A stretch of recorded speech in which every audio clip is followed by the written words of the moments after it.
Welcome to another edition of the SprintCarUnlimited.com Deep Dive presented by Dottie's Family Market in Dover, PA. Joining us on the show this week is KCP Racing General Manager Matt Barbara. Before we get to Matt, Dottie's Family Market in Dover, PA is your one-stop shop on the way to the races. They have fresh-made sandwiches and subs with all the fixins, perfect for a night at the racetrack. Dottie's has everything you need in one location, including a full-service deli, wide selection of groceries, and gas. If you're looking to dine in, head over to the Hive Coffee House and Cafe for a great sandwich. There's also a seasonal greenhouse on site, and coming soon, Dottie's Crab House, where you can dine in for fresh seafood and all-you-can-eat Maryland crabs. Head over to the corner of Canal and Bull Road in Dover, PA. Dottie's Family Market has you covered. Now here's Matt. Matt, welcome to the Deep Dive. I appreciate you coming on. Yeah, I appreciate you having me. It's a little different for me and not Gio, but yeah, it's glad you reached out. I talked to Gio enough. We don't want his head to get big. Yeah, it's already big enough. Yeah. Yep. Good guy though. He's one of my favorite people to talk to in the pit area. He's interesting. The whole family. It's an interesting dynamic. They're pretty loose and they're pretty. I don't know. We've had a blast having him around, and him, Dominic, and Gary, and his mom. I mean, it's been fun. So they're great people, and Gio, somehow always seems to have a good attitude even when things aren't going well. So it's been good. No, that's great. And I wanted to have you on. You're half of the ownership, I guess, half of the ownership at KCP Racing. It's a weird. Normally one guy owns everything. Oh, yeah. Like Brett pretty much, Brett Nearing is the founder, I would say. When we first put it together, Brett still owns this team. He had some life stuff come up, actually probably 2018, maybe somewhere right around there. And, he just kind of, I was always kind of the face of it, managed it, kind of. I had the racing background, and it was I always said it was kind of more or less Brett's money and my brains when it came to racing. So Brett's still majority owner of this deal, kind of in the background a lot. I think he likes that. I don't know whether he does or not, but it's just kind of how it's set up. But yeah, so nothing's really changed on that end. Brett's just had two newborn kids, and so his life is in a different spot, and I'm the passionate guy about racing, so I kind of we partnered up on this, and it's really not as tricky as maybe it kind of looks. It's pretty simple. It's just there's a lot of people involved, but really I'm the guy that has the say at the end of the day. Oh, okay. So we'll make you the managing, like the general manager. Absolutely. Yep. So, yep. You said about the passion for the sport. Where did this develop? Was it as a kid? Yeah, absolutely. So I grew up probably a mile from Carrie and Ian Madsen, obviously. Really good friends with Ian my entire life. Like, we were pretty much brothers from another mother, I would say. And then as we kind of got a little older, we rode bikes together and kind of probably progressed into more of Kerry's age group. There was such an age gap that we were the young kids and he was definitely older. But as we grew older, probably right around 15, 16, I was starting to show interest in wanting to scrape mud on the car and help. And, Kerry started driving for somebody else other than his dad. And there was a gentleman, Dwayne Lawrence. He said, "Hey, do you want to help me change shocks?" And I thought, man, this is awesome. And just kind of started there, really. And Kerry from there took me under his wing, and him and I really just worked side by side for about 10, 12 years. So you do that now. I'm not really familiar with the Australia. Did you go to college over there? Did you come over to the States? How did that all dynamic, and what led to you coming over to the States? Yeah, so I didn't go to college. College to me was never even a factor. In Australia, college isn't what it is here. It's university. You're going to be a doctor or a lawyer. I would say you probably lean that way. Grew up blue collar family, just like most Western suburb Sydney guys are. And for whatever reason, I just always dreamed to come to America. I love it over here. It's like, obviously I've spent more time here than I have in Australia now, but I always wanted to be here. And Kerry gave me the opportunity before I'd even graduated high school. He's like, "Hey, do you want to come work for me?" So I'm like, absolutely. So I would spend 6 months here working for Kerry, and then I'd go home, spend 6 months in Australia working for Carrier there, I'd start prepping things for him and getting things ready. And then when he got down there, we would just hammer it out. So you come here for when did you and how old are you now, by the way? I'm 40 now. So Yeah. you're 40 now. How old were you when you came over here and stayed? Uh, so so stayed. It was 2008 when I got married, stayed, and that was when I didn't go home for a while. And then yeah, so this was 2008. I started coming over here in 2003 was my first year over here. Yep. So you come over in 2008. Now, I believe, do you own a business? Yeah. So again, Brett Nearing, myself. I was introduced to him actually at a concrete convention. I tried to get his work. I wanted his work. I was running a concrete pump, actually for Tony Vermeer, TK Concrete. Okay. And then I met Brett, and Brett and I talked for a while, and he's like, "Hey, I want to buy a concrete pump. Do you want to run it?" And I'm like, "No, not really. If I make a move, I don't want it to be lateral. I'd like to do it myself." And he just said, "Well, let's do it together." And so it started there. We started a concrete pumping business in 2012. We started the race team in 13, and it's kind of evolved into a dump truck business now, and we've got a truck repair and tire business and truck lube business. So very fortunate to have met Brett when I met him. Life can give you left turns and right turns, and I feel like that was a good turn. And I've been very lucky along the way to just be surrounded by a phenomenal support group, and my wife and partners on the race car that you see every day. They're my biggest mentors, and they've helped me grow. So it's been awesome.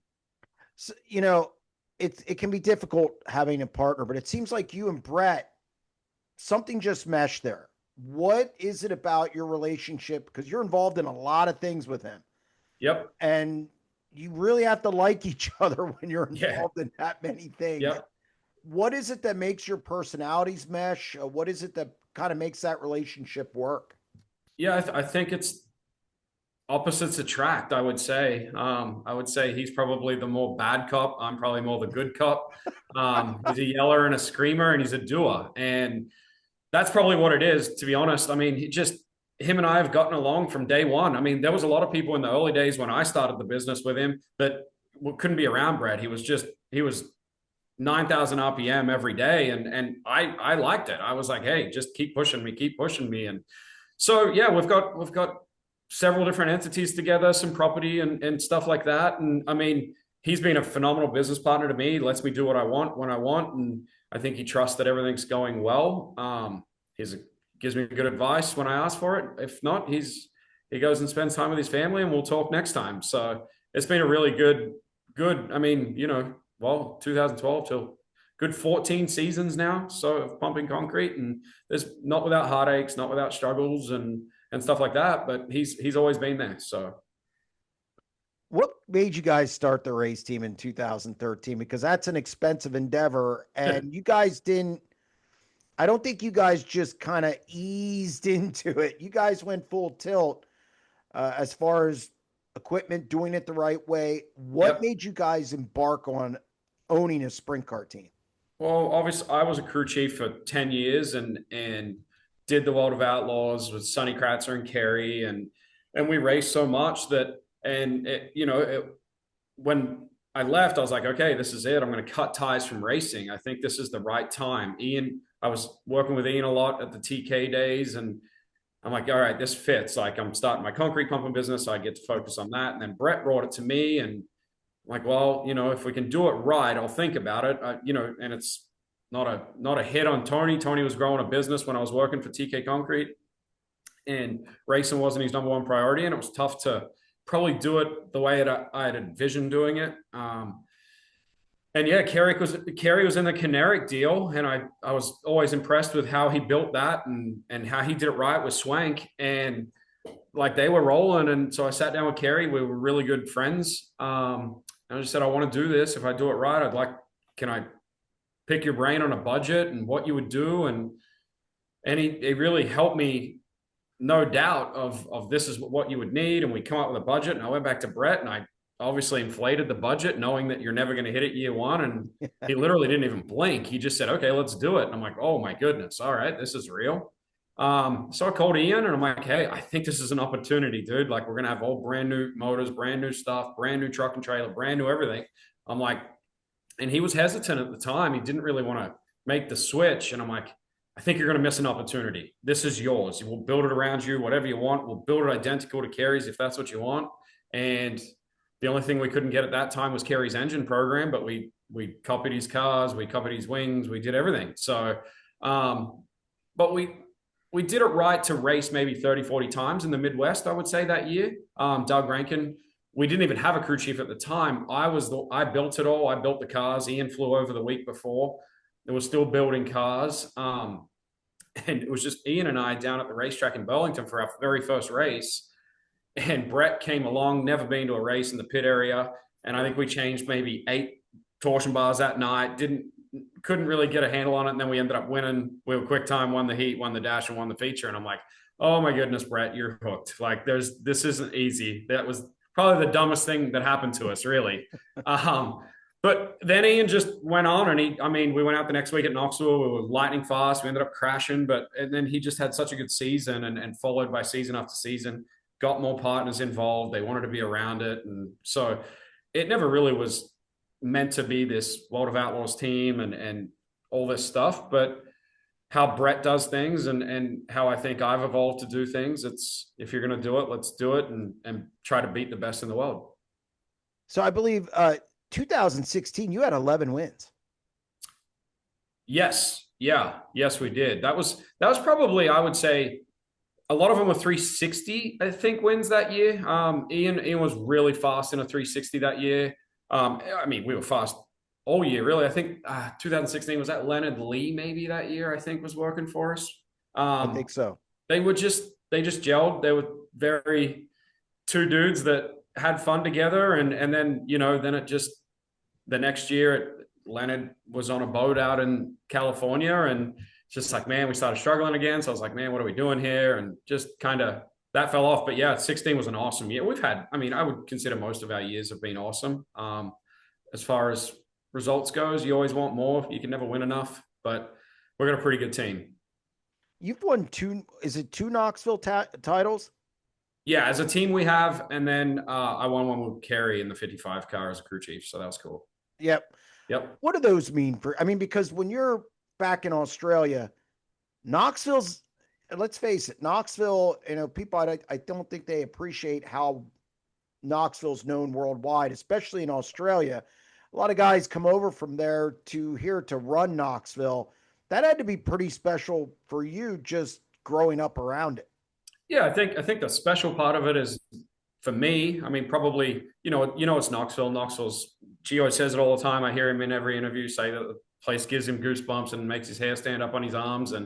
But for me, it was just, I didn't know where I was ever going to be in America, if I was going to be an outlaw guy, Knoxville was home right away. Lived with a family the first year. Carrie put me with a family, and they took me in, not without some drama there. But yeah, Knoxville was home. And when we finally, it was 2005, Carrie and I won the first championship with Tony. And that was just, to me, that was probably almost just as special as when we did it as a team here, just because it's your first one. Felt like we were kind of battlers then. We didn't have the motor program that we thought we could, but now that we got it done then, and then when we won our first one with Ian, it was like we should have won the year before. I felt like we had one issue the entire year, which is the championship, right?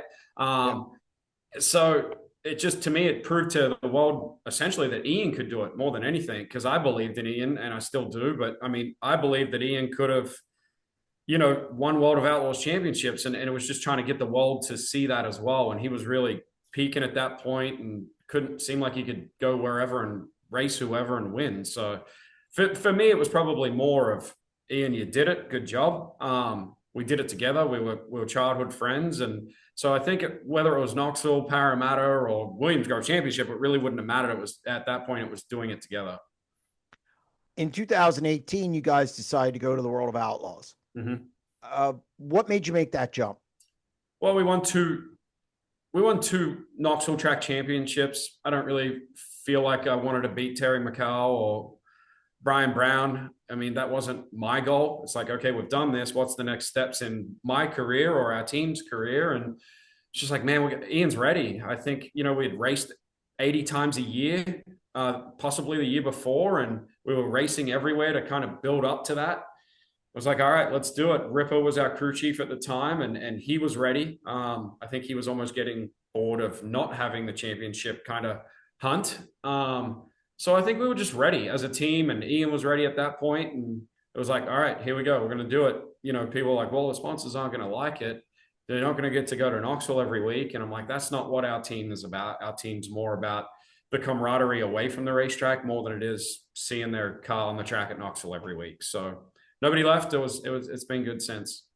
Did you have and I've always heard that about your team, that the sponsors and you guys are close knit. Did it take some convincing to buy into going to the World of Outlaws?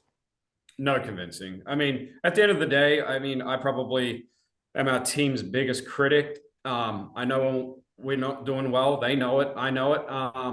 But when it's just sit down with them and say, this is what we're going to do, and these are the reasons why. And they're all like, hey, if you want to do it, let's rock and roll. We're on board. So, I mean,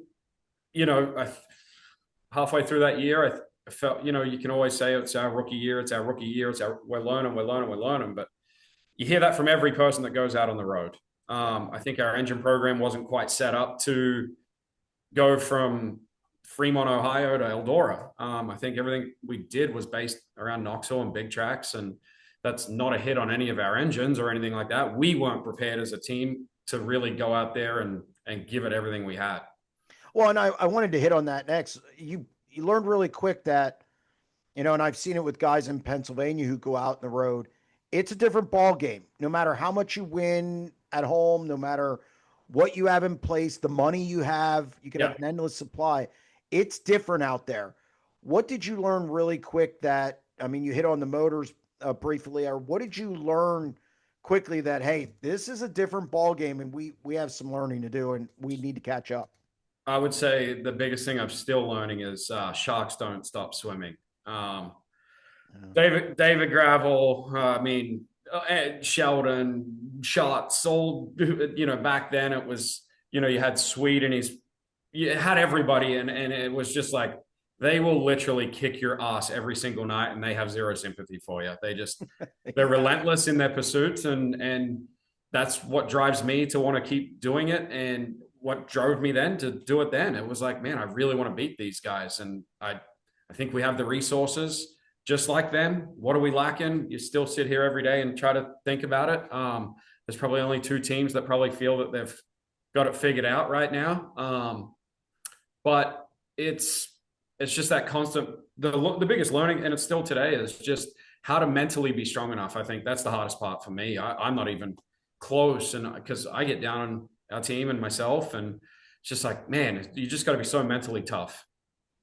Yeah, I mean, it's a different, again, like I said, it's a different ball game. And when you have to line up against, I mean, you were lining up against Donnie Schatz and Brad and Darren for, when they came around. It is way, way different. It's just, they're just mentally and physically race fit. I mean, it's so extreme how good them guys are, and don't probably get enough credit for really what they go through every day. And I think, as I think that was probably, if we were to look back, and if Ian and I were to sit around and drink a coffee and talk about it, that was probably where we struggled the most, was mentally, just from a leadership standpoint, I think. Yeah. Unfortunately, in 2020, I mean, you win Rookie of the Year. That was good. Yep. And then you come back the next year, expectations were high. Yep. Had some good runs. Come back in 2020, weird year all the way around. Yeah. But you had to make a tough decision. Yeah. You have a childhood friend in Ian Madsen. Yep. Things just weren't working for whatever reason. And you had to make the decision to go a different direction. What led to that decision, and how difficult was that for you, even just on a personal standpoint? More personal than anything, really. Probably, I would say, the toughest day of my life to that. but we had just grown apart. I mean, nobody's really, when I've done interviews, I've never said what was the reason. It truly, he was fast out of the gate with Tyler. We almost won Volusia. We're fast every night down there. COVID hits, on Knoxville. Kind of made a mistake on the last lap, I think it was, or right around then, and got past. And then they went on the road and just disconnected. For me, that was the ultimate thing. I don't know if I had grown apart from him, or he'd grown apart from me at that. As a owner and a manager to a driver, the communication wasn't there for me that I was looking for, and he felt it, he knew it. I've heard from mutual friends that he knew it was coming. It's always a shock, but yeah, like walking into that shop that day, I can tell you my eyes were really watery, and it wasn't good. It's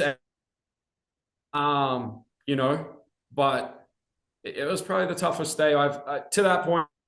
In another one since, but really tough. I don't fire a lot of people even in business, so it's when it's best mate of 30 years, and you created a dream team. I would say that people would want for every single day. That it was just really hard. It just the communication wasn't there, and it just wasn't it. It wasn't an easy decision, but ultimately.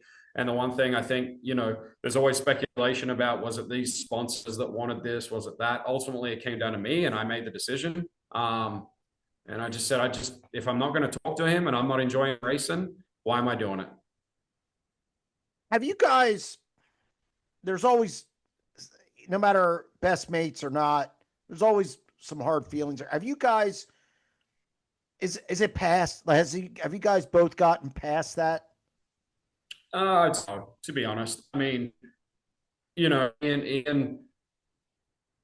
my decision, I thought, now's the right time prior to nationals. Not, I guess I don't know if this, or I felt like his stock was high.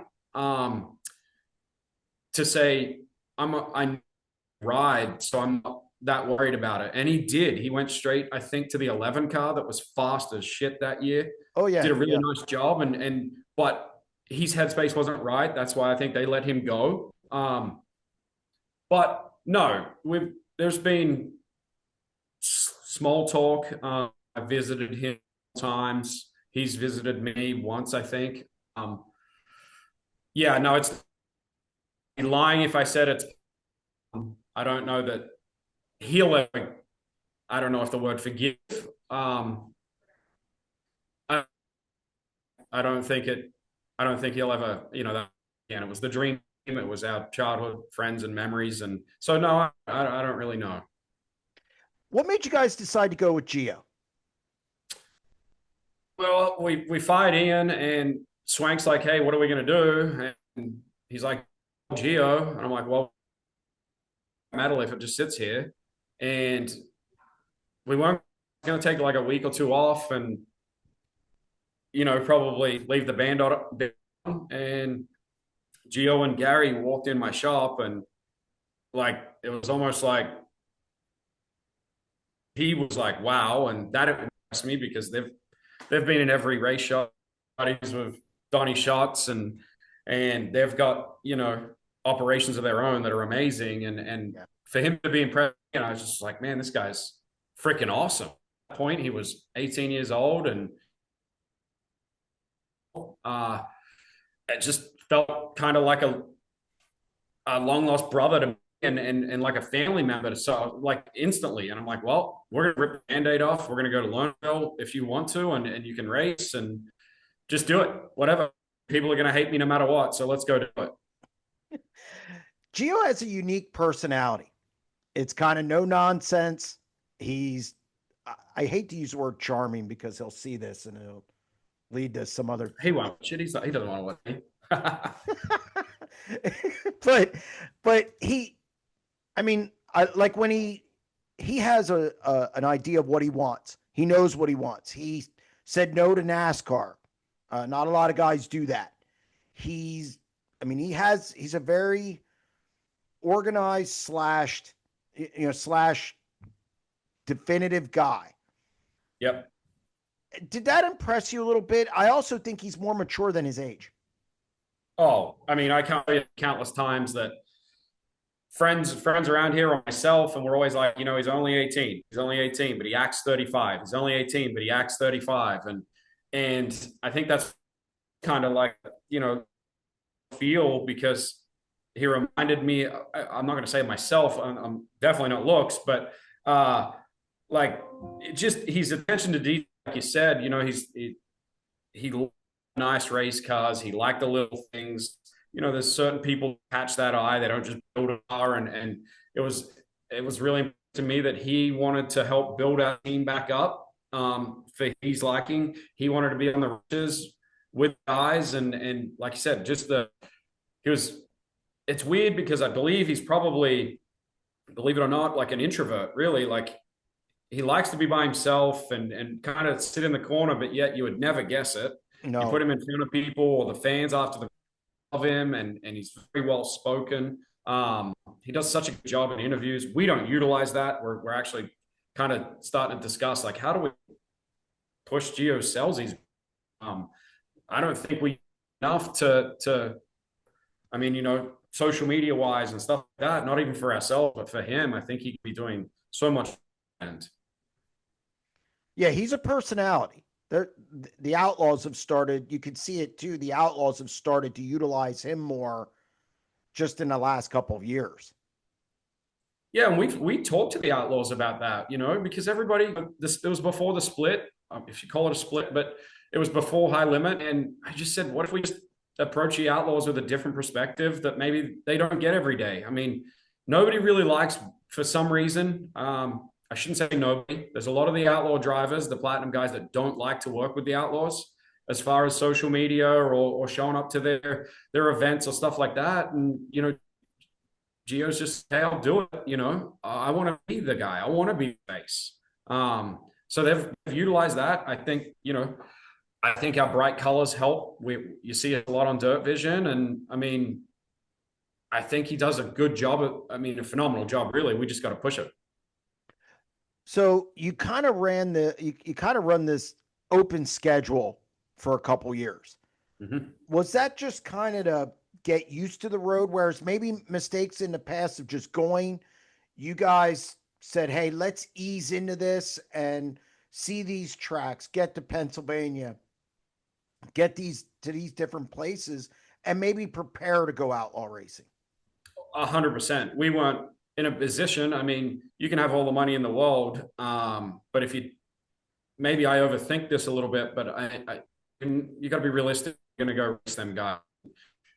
We knew we didn't have I wouldn't say good. We didn't have a crew chief yet that we knew this is the stable crew chief of our operation. We had a Swank. That didn't work out right away. Then we knew we had Bernie come in. Man, like results on the track were amazing, but Bernie has a business to run. We have racing to run. Bernie dedicate the time, and there's at no one's fault there. So we got Dylan Buswell. That didn't work out. And then Gio needed time too. He'd be the first to admit back then, like, I'm not ready. Like I need to race. I just need to race against these guys 80, 90 times a night.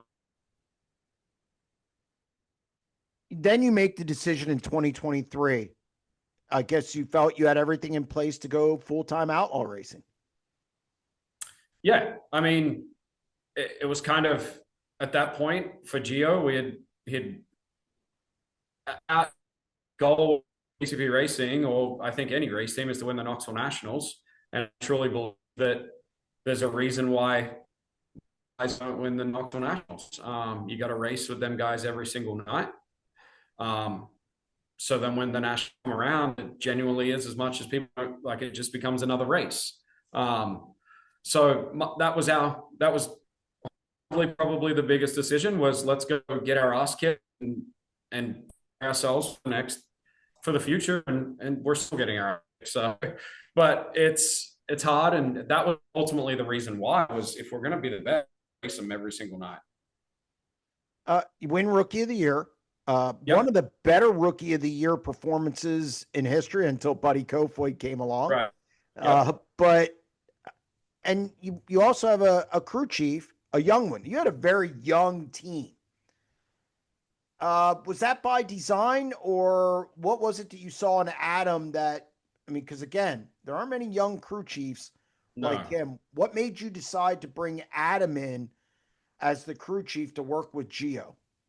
Well, Adam came over with Tyler.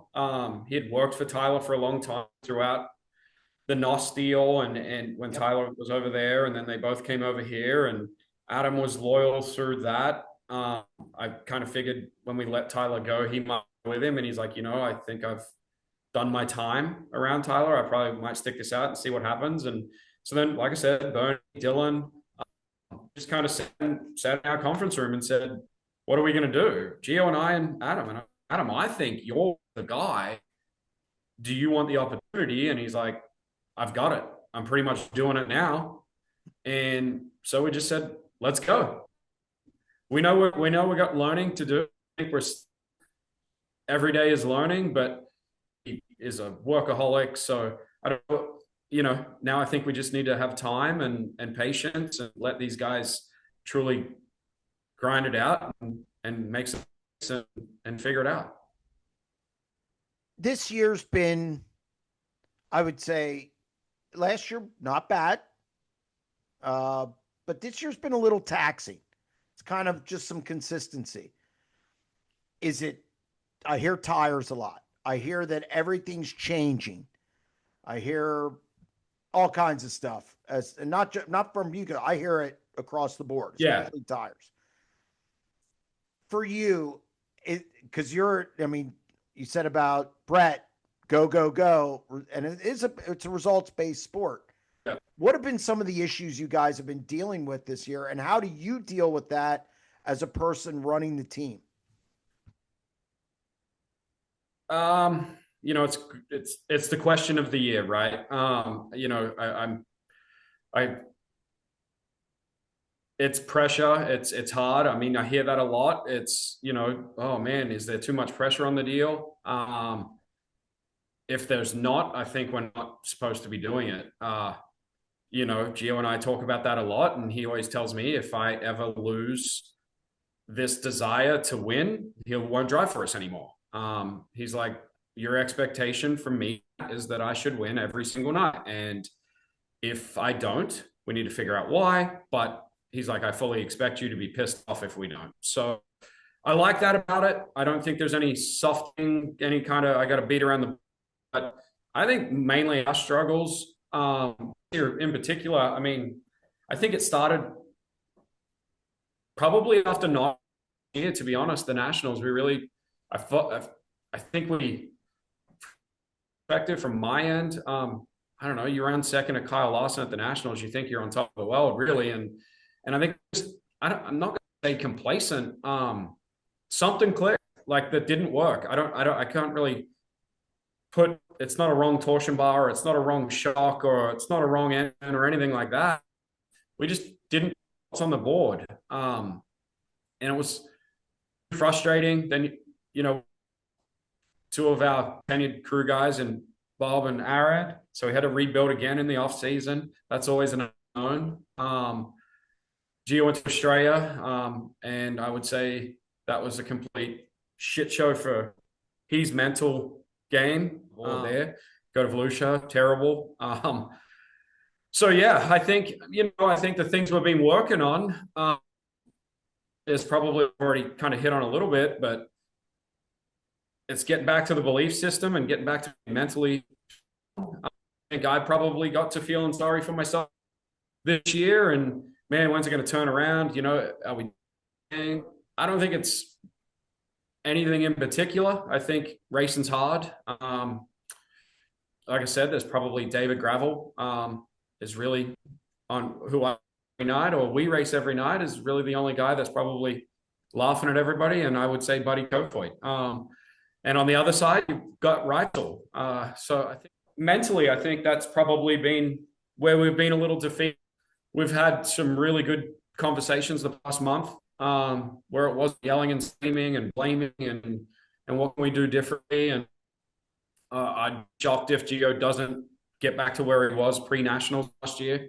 He seems like he's in a really, really good place. truly, I believe it's probably more mental than really any performance issues have come from probably me.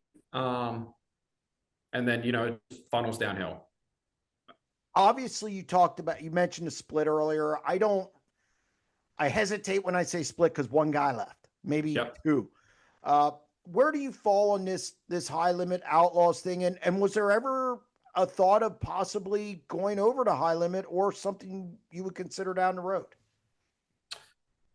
Yes. We're pretty wide open. We obviously don't have a corporate sponsor that ties me to anyone in particular.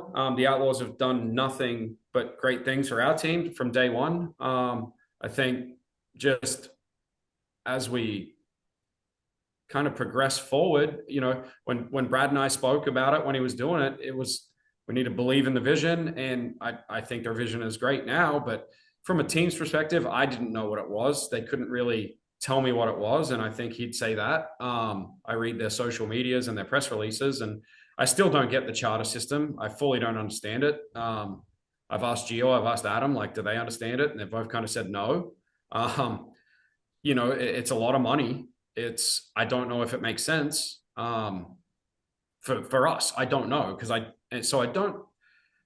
There's definitely a conversation to be had with the Outlaws. They've got some changes I could see coming. They're pretty hush hush about them all, obviously, but we don't get told much.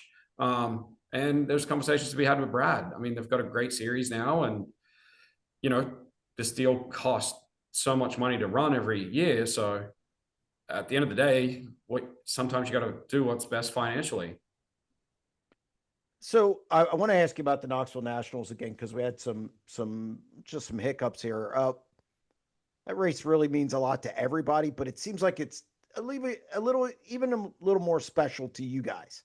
Yeah, I mean it is. I think any team that's based out of Des Moines or Knoxville or Iowa, it's never won the Knoxville Nationals. I don't know if you caught it, but I think Dennis Albar is putting his name on Kyle Larson's car because he wants to be the first guy to win the Knoxville Nationals. So hopefully we pass him and we get it done. So, but I mean, it's special. Rasmussen Group's 10 minutes up the road from me, and they've been a big part of our team from day one. Tim Malakote, Jim Rasmussen, Kurt, Jeffy Rasmussen, they owned the 55 car back in the day at Knoxville, and they got close to winning it a couple times and just never could do it. And if we could do it, it's almost for them as well. So it's just very prestigious. You thought for the early to mid 2000s, you thought Terry would get it done, and then you thought Brown was going to get it done for Casey's, Don Lamberti.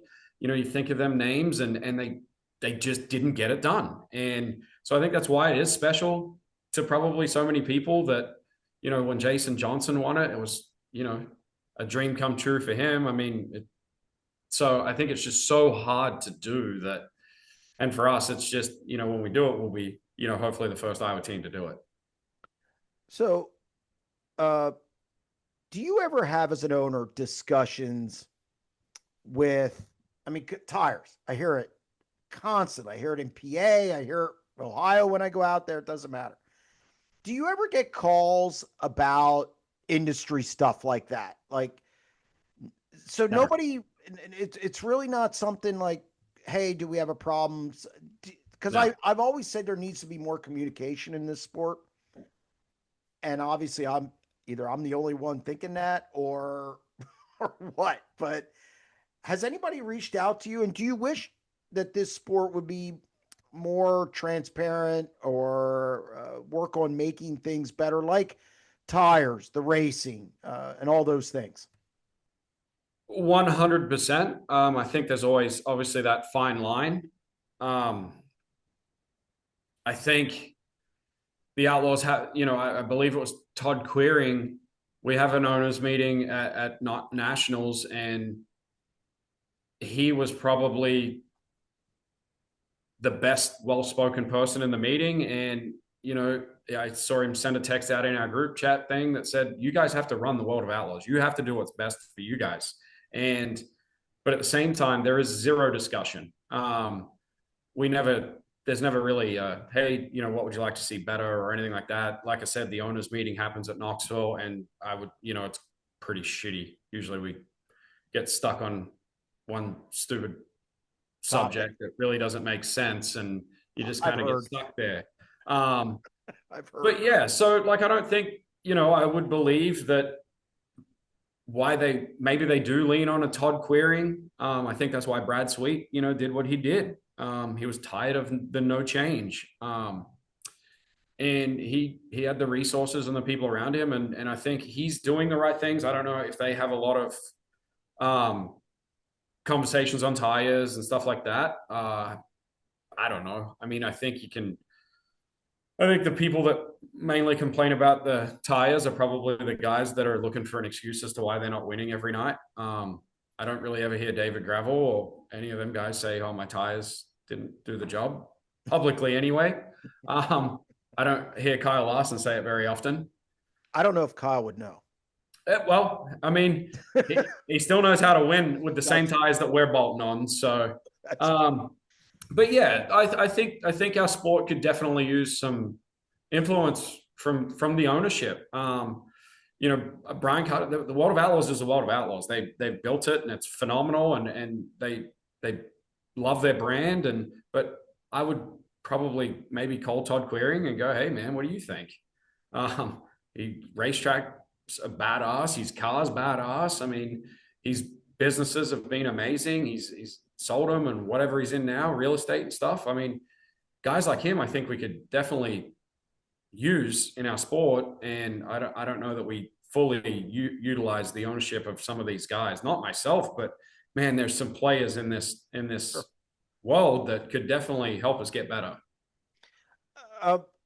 From the standpoint of, if you were Grand Poobah for a day, you're the guy, sprint car racing, what would you change? Obviously, if I would probably race less. I think I liked where Brad and Kyle did it the first year, where it was 12 events. Yeah. And I was really hoping it'd kind of go to maybe 24 events, massive events. It's easier said than done, but the question was if I could do anything. Yeah. I would probably race less and just definitely more strategic locations and just try to have big events. Most of these tracks they just struggle to probably break even on an outlaw race or a high limit race. And we're always blaming TV, or we're blaming this or we're blaming that. And it's like, maybe we just race too much. From an ownership standpoint, it's getting more expensive. Yeah. Is there concern? I mean, from a law, I mean, you've been around doing this since 2013. So you're getting to that point where there's tenure. What I like to say is tenure. Do you worry for the future owners or even some of the owners in this business? Because people, I don't think, realize how expensive it is. Absolutely. I say it all the time. And that was my concern with the high limit when they went national. Was I just don't see how there can be 25 cars spending $1 million a year. I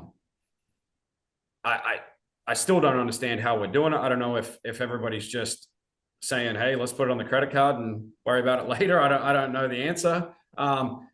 Or is it sustainable? Maybe with high limits, new purse and their charter system, maybe it is out there. I don't know about that, but there's no question that I think you're seeing fewer and fewer owners because it just costs so much money. And really, you got to find some guys with some cash to be able to do it. I mean, Reitzel's found a good guy in Brian Ridge. There's our team, Dennis Roth. The owners are going away. It'll be interesting to see how long Tony Stewart owns the 15 car for. He's done it for a long time. And I think the owners are going away. It seems to be more of I'm your dad, I got money, let's go race. And which is fine. There's nothing wrong with that. I wish I had it. But yeah, so that's kind of where I'm at with that. It's just, yeah, there is a lot of concern on the expense. I mean, for us, you feel like you're almost one sponsor leaving away or stuff, and we're not, but it's definitely getting a little out of hand. We try to budget it as best we can and where we could cut costs without cutting performance, and it's virtually impossible anymore. Yeah, I don't know how teams do it. especially, I was just at Speed Week, and Speed Week's a really good event. Uh, they're top heavy. The Yep. purses have increased up top, but down through, I think there were six guys who hit double digits or in 5 digits in money earned. Yeah. That's and if you raced all 7 races, I mean, you're I looking mean, at. I look at that. I mean, that's $100,000 a week. I don't see. I mean, Paul Silva would probably be able to do it cheaper than that. He's got a pretty good niche to have probably one of the best drivers ever race used tires. And so, but by the time you crash a car one of them nights, and then tires, fuel, your engine's about ran out by the end of it. So you got to rebuild. So I don't know. I would look to say that most of them guys probably spend anywhere from $50,000 to $80,000 that week. Whew, they're not making that back. No, no, and that's. I mean, I remember a comment Carl Kinzer made when he was still on the road was, unless you're in the top three, you have zero chance of breaking even. And that was back then. Yeah, I can't imagine what it is now with the inflated costs. Yeah, I mean, but the Outlaws, they've upped their tow money. Does that make a difference? No, but I mean, it makes a difference. But is it the difference? No, but it helped. I mean, it helped pay for some hotels. You know, it's not every day you get a sponsorship of a guy walking in just giving you, $20,000 to $40,000 saying, here you go. So essentially that's what we got from the Outlaws when High Limit went. They raised their tow money. And so I was like, okay, well, there's a new sponsor that we never had. Well, it'll be interesting to see if they do anything this year after the franchise system was announced. I was at the announcement for that in Vegas. I mean, on paper, looks really good. Yeah. Now it's a 2 year average is how it works. So like if Brad would, if like Aaron's running for a charter, even though he wasn't the driver last year because it's all based on ownership. Because I Yep. had somebody on a live show ask me the other day, well, do you think next year Wrights will run for a charter? No, he's running for it this year. So it is an interesting Yeah. concept. And I wonder if the World of Outlaws are going to do something to kind of up the ante for you guys. Again, that's where the communication would be great. It's pretty radio silent on their end. I got to believe that Carlton is probably on his way to retirement. What changes there? I feel like when you're a promoter, it's the good old boys club where you go and who goes where. And you got the SLS that probably runs one side of it in the Midwest for the Outlaws. Where do they go after their relationship? I don't know. So there's just on our end, there's been no communication as to kind of what's coming for us. Is it just business as usual? That would be a nice text to get. Hey, we're not going to make any changes next year, so this is what we are. And I probably sound like I'm complaining a little bit, but they've got a great series. But there's definitely conversations to be had within our organization. That's for sure. Yeah, I mean, and you're not, people got to remember too. I think fans need to remember you're a businessman. You run a business outside of racing, and there is a difference between racing business and real world business. There is, but at the end of the day, I mean, we pump concrete. If our pumps break down, we don't perform, we get fired. Yeah. And if they run and we do a good job, we'll get paid and we'll move on. And so racing's no different. I mean, if you crash every night, something's got to change, and because you're not making money. We don't do it to essentially make money. I mean, I think everybody knows in racing that's virtually, no, I wouldn't call it impossible. It's tough. But at the same time, you just can't keep hemorrhaging money. Shifting to Australia, do you still keep an eye on Australian racing? Yeah, I mean, I would say I've lost a little bit of track of it in the last few years, just because Ian don't drive for us. He didn't really have a good program in Australia. I kind of watch the big races down there. I didn't know if because Australian, it's different. It's different. They have a governing body, they have drug testing, they have all these things going on. And do you think something like that would work in America? I think I think Australia's a lot different government. It's a lot obviously smaller in the sense of population. The racetracks, there's a lot less of them. We still, as much as we don't want to really admit it, I think over here it's still pretty hillbilly-ish most of the time. Fair. You show up, you unload, you race in the middle of a cornfield, and you load back up and go home and drink beer. Yeah. Do I think drug testing needs to happen? I would 100% say yes. Even alcohol. I think that goes under the radar. How many times do you see all these guys out the night before till 4 a.m. drinking, and then they're jumping in a car 4 hours later, 5 hours later? It might offend people when I say that. I mean, I love to have a beer with the best of them, but I don't drive a sprint car. So That's true. I don't know. I've got my, I think a governing body here. I don't know, nobody likes rules here, essentially. And we can't even police the ones we have. I feel like that's where our entire sport could be a lot better. Nobody techs our cars. They randomly will come up and take a groove out of your tire if that's what they want. Well, they'll check your fuel. But I don't know the last time a motor's been pulled apart, or, they'll get hot for traction control for a week and then they'll forget about it, and then we'll just move on. We race too much. That's what it boils down to. We don't have time to tech stuff. You can't tech a car if you got a 5-hour drive that night to get to the next race. So, it's funny. I talked to Carrie Madson, and it was at the King's Royal. I'll never forget this. I talked to him in, I think it was 2015, 2016. He was still with Canara. And him and I talked about less events and being at a venue for the whole weekend. He talked about the travel, less travel, and these bigger events on a weekend where you're in one spot for 2-3 days. Yep. And he was probably the first driver who I heard say that. And I've kind of, since then, I have preached that many times. I thought it was very insightful. I think people don't give Carrie the credit he deserves for as sharp as he is. Carrie and I have obviously lost our ways together. He was probably one of my best friends. I don't know if he would say best friend, but like I would definitely say that we were pretty tight for about 12 to 15 years. And he built chassis, he welded them together, he built wings, he could build engines. There was nothing he really couldn't do. So I idolized Carrie in so many ways, and I still do. He's always wore his heart on his sleeve, and how fast he is right now is impressive to me with the little things that he has. But he knows how to build a race car. He knows what he needs. He's got Doug Rankin with him. But I truly believe that I wish the Outlaws or High Limit would approach somebody like him that would say, hey, come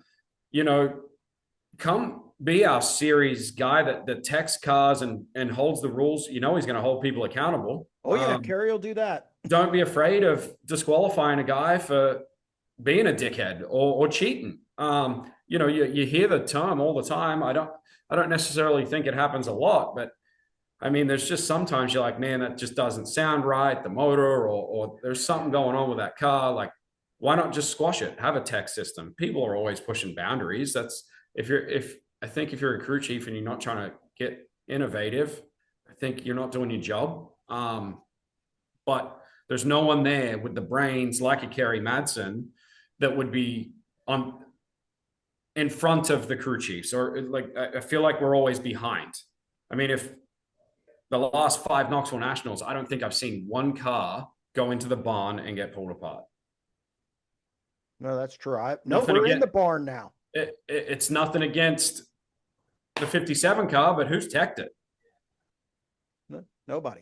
Kyle Larson's the best, whether he could drive a John Deere tractor to the victory, but we just assume that Paul Silver is the best crew chief right now. And because he's winning everything, we don't need to look at it. I think that'd be the number one car I would look at. And if he's cheating, disqualify the guy. Doesn't matter whether it's Kyle Larson, you got to get rid of him. Carrie would do that. What's that? Carrie would definitely. Carrie would do it. I think he'd absolutely do it. And he'd be proud to do it. And I just think from an officiating body, I think they're scared to make them decisions because of the social media repercussions, or, I think back to when Reitzel ran that light car and got disqualified and got fired from the Roth car. It's probably the best thing for Aaron Reitzel now looking back, but at the same time, the Outlaws got crucified on the internet, but you got to do it. I mean, the car's illegal. It's dangerous, number one, but he'd also won like 4 races leading up to that in that car. What'd they do about that? The funny thing about that, if you look now, fast forward to 2025, Dylan Boswell's doing fine. Yep. Aaron Reitzel's doing fine. Yep. People don't like Aaron. That's fine. He's a different kind of cat. But yeah. But everybody, Roth has bounced back. Dylan Boswell's bounced back. Aaron Reitzel's bounced back. We're a forgiving country and a forgiving group of people. Right. Just enforce the rules. That's it. I mean, it's not that hard, I think, because it does suck when a team like ours, I won't do it. I'm not going to cheat. So it sucks. And I don't know if they are cheating or not. I don't know, but there can always be the question raised because nobody checks. Right. It's not a question of that they are. It's a question of people think, and that's gotten worse in this country. People think weird things. So I'm right there with you. And I don't know. I just wish there was a governing body. That's something I've been pushing for a while. Oh, I agree. I just don't know what it would look like because I don't either. Yeah. Again, I think going back to the Carrie statement, I know Carrie really well, and he'd come up. There'd be some emotion behind it, but I think that's what our sport loves and drives off. I think it needs somebody that, again, I think is smarter than the crew chief sometimes because we don't have that. Well, Matt, I don't want to keep you all day, and I appreciate the time you gave us. And again, I hope things go well. I know Eldor's next week. I'm excited. You were within a smidgen of some big money last year. Yep. And I'm sure Gio wants to make up for that. But again, thank you for joining us on the deep dive. I appreciate it. And good luck the rest of the year. Thank you. Appreciate it, man. All right. Thank you. Thank you. That's going to wrap up another edition of the SprintCarUnlimited.com deep dive presented by Dottie's Family Market in Dover, PA. Thank you to Matt Barber for being on the show. A lot of good stuff there. We appreciate it. Also, if you like the content on our YouTube channel, don't forget to hit that subscribe button. And you can also check out our daily exclusive content at SprintCarUnlimited.com. We'll be back next week with another edition of the Deep Dive.